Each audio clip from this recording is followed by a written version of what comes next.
It's okay to grieve your narcissistic parent. I do believe that it's important to do so. Today I'm grieving my father. I'm grieving my parent. I'm grieving the similarities that or the familiarities that I had with him. My father was my mother at the same time. So he really raised me at the age of 4, you know. My mom passed away very young, and he was an alcoholic. He his first child was music. He was a jazz musician, and I hold this story very dear to my life because for some reason, as tough as hard as it's for us to comprehend what toxicity is, sometimes we do attach to that because we we grew up with it. We knew it much better than the familiarity, the newness of now learning how to live without that, right? And day in and day out, my father was my bread and butter. His music was something that was very unique. And however, it was really tough to know that as much as I embraced him and his music and his love for jazz, he couldn't do the same for me in my career in film and television and in the arts. Um, I didn't realize until I was in my 20s that my dad was very toxic. I thought that was just how men were, and I just thought that um, he was just a rolling stone, because that was the perception of males in the music and art and entertainment industry. I didn't realize how toxic he was when he kept changing women every single season. I didn't realize how toxic he was until um, depression kicked in, and I also realized that my dad's also quite depressed, and he's dealing with it through drinking alcohol every day. And that's why I say in this video, it's okay to process and to grieve our toxic parents, because as much as they were toxic, guys, they really raised us. And so today I am grieving my father. I'm grieving him specifically because the moments I realized that he was just not good, I could not even be next to him, was when I realized that he was much focused on his image, on how he looked at for other people, rather than caring about my protection and my safety as his daughter.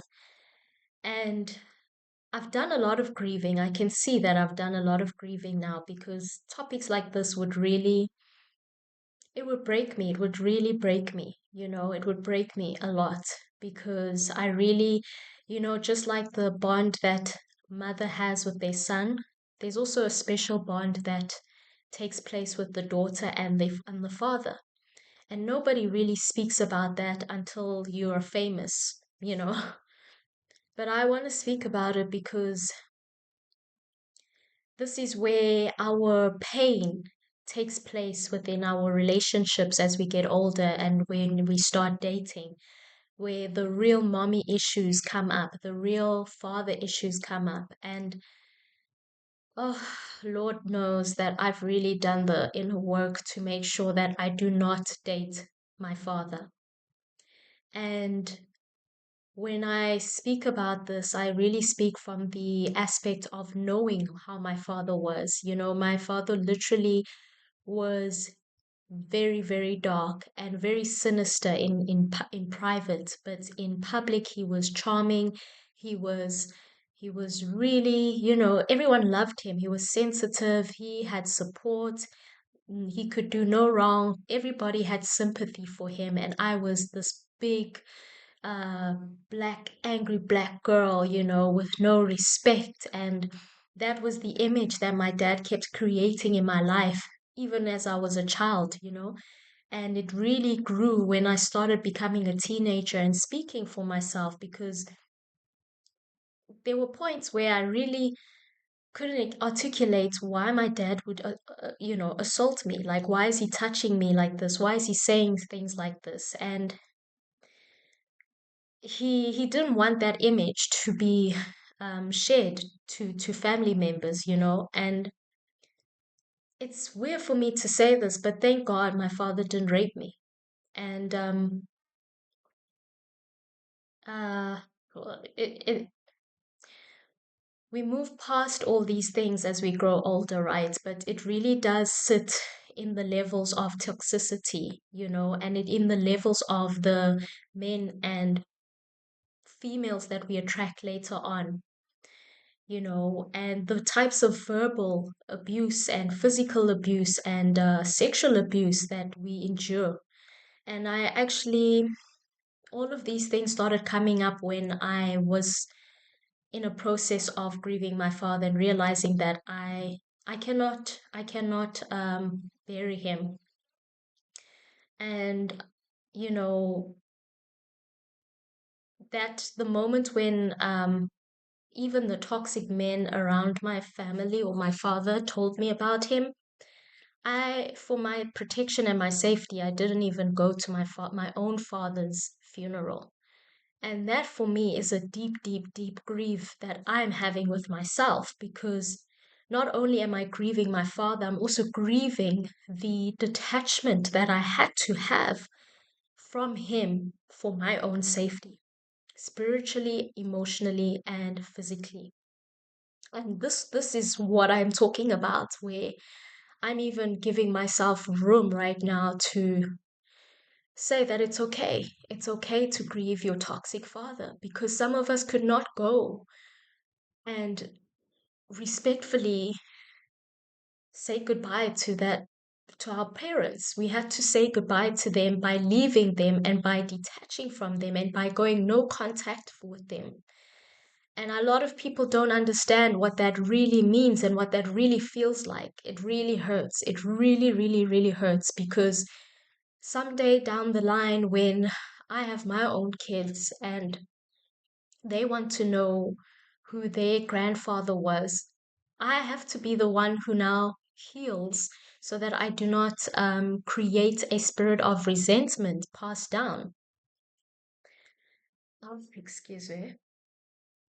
So, if you have gone through this, you must, I'm sure you know how are you dealing with this in a society that says, you know, family or blood is thicker than water, all these things. How are you dealing with your grievances right now with your own parents? Because it's almost 8 months now since my father passed away, and my life has been better without him. That is the truth. That is sounding so wrong to say, but it has, because I only realized the moment I really separated myself from my father that he was my spiritual anchor. He was my chain. He was the reason why I could not expand, the reason why I had many spiritual attacks. He opened that door for people to take advantage of me. And I pray about this all the time, because I still have a lot of anger, and I'm still grieving, as I'm saying, because there's a part of me where if I don't heal properly, it's very challenging for me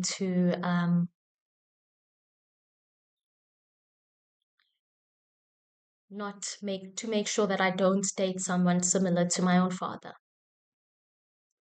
And I know this is the same as men who realize that your mother, it was controlling, so controlling to the point where she did not allow you to be free. She wanted to know everything about your life. And these controlling, toxic, narcissistic parents are very detrimental to how we experience relationships. And we need to talk about that. And this is why I'm coming up here to really express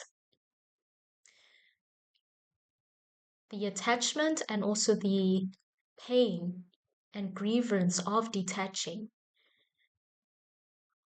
So please share your experiences in the comment section below and let's talk about this because it's a very sensitive topic. How do you grieve your toxic parent right now? I'll see you in the comment section below. Ciao.